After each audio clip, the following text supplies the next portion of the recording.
5 दिवसाच्या गणपती बाप्पाला निरोप. नमस्कार, आपण बघत आहात खरं तेच. चॅनलवर पहिल्यांदाच आला असाल तर चॅनलला सबस्क्राईब नक्की करा. 5 दिवसाच्या गणपती बाप्पाचे विसर्जन मोठ्या उत्साहात करण्यात आले. पेण शहरामध्ये मोठ्या थाटामाटात वाजत गाजत गणपती बाप्पाची मिरवणूक काढून गणपती बाप्पाला निरोप देण्यात आला. शहरामध्ये कुठेही वातावरण बिघडू नये म्हणून पोलीस बंदोबस्त मोठ्या प्रमाणात तैनात करण्यात आला होता. तसेच पेण नगरपालिकेच्या वतीने प्रत्येक घाटावर विसर्जन करण्यासाठी आरती करण्यासाठी टेबल तसेच निर्मल कलश व नगरपालिकेने चांगल्या पद्धतीने तयारी केली होती.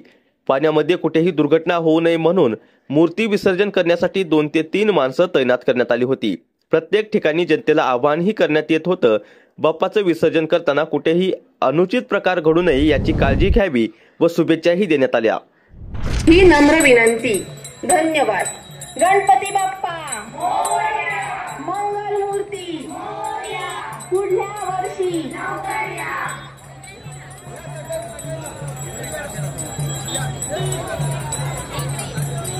काका इकडे.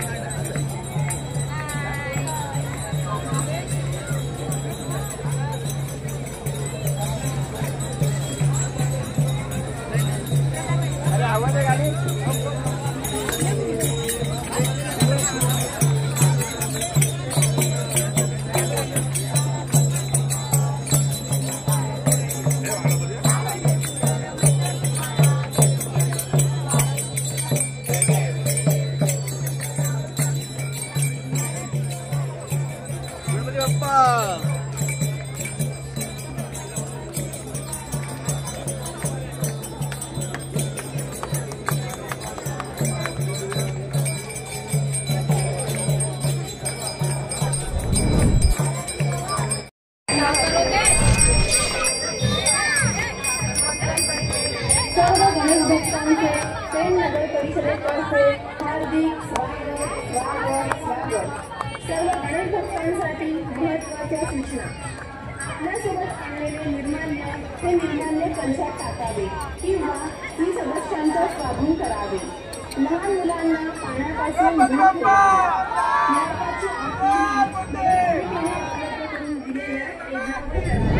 तसेच कापूरवर टेबलावर लावू नये. साहेब, नगरपालिकेकडून काही सुविधा उपलब्ध केली आज गणेश विसर्जनाची? प्रथम पेण नगरपालिकेकडून आपले सगळ्यांचे सहर्ष स्वागत करतो.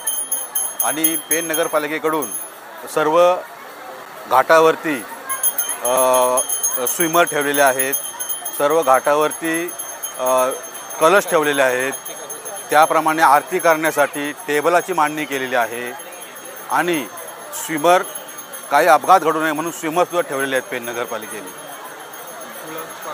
तसेच स्त्रीचं स्वागत करण्यासाठी येणाऱ्या स्त्रीच्या मूर्तीचे स्वागत करण्यासाठी फुलांच्या पाकल्या पुष्पहार ठेवलेले आहेत.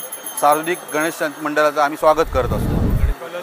परिषदेतर्फे हार्दिक स्वागत.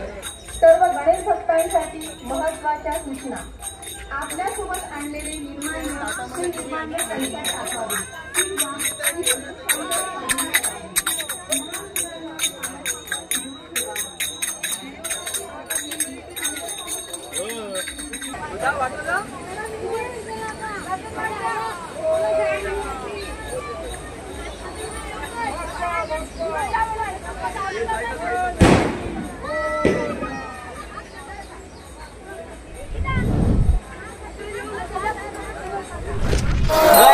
साहेब, नगरपालिकेकडून गणपती विसर्जनाची काही सुविधा केली आहे? नगर परिषदेतर्फे गणेश मूर्ती विसर्जनाकरता जलतरणपटूंची नेमणूक करण्यात आलेली आहे. तसेच गणेश मूर्ती ठेवण्यासाठी एक टेबलांची व्यवस्था केलेली आहे, जिथं गणेश मूर्ती ठेवल्या जातात, आरती होते, त्यानंतर गणेश मूर्तींचं विधिवत विसर्जन होतं आहे. त्याचप्रमाणे कृत्रिम तलावांची व्यवस्था देखील करण्यात आलेली आहे. आलेल्या सर्व गणेश मूर्तींचं गणेश भक्तांचं नगर परिषदेतर्फे स्वागत करण्यात येत आहे.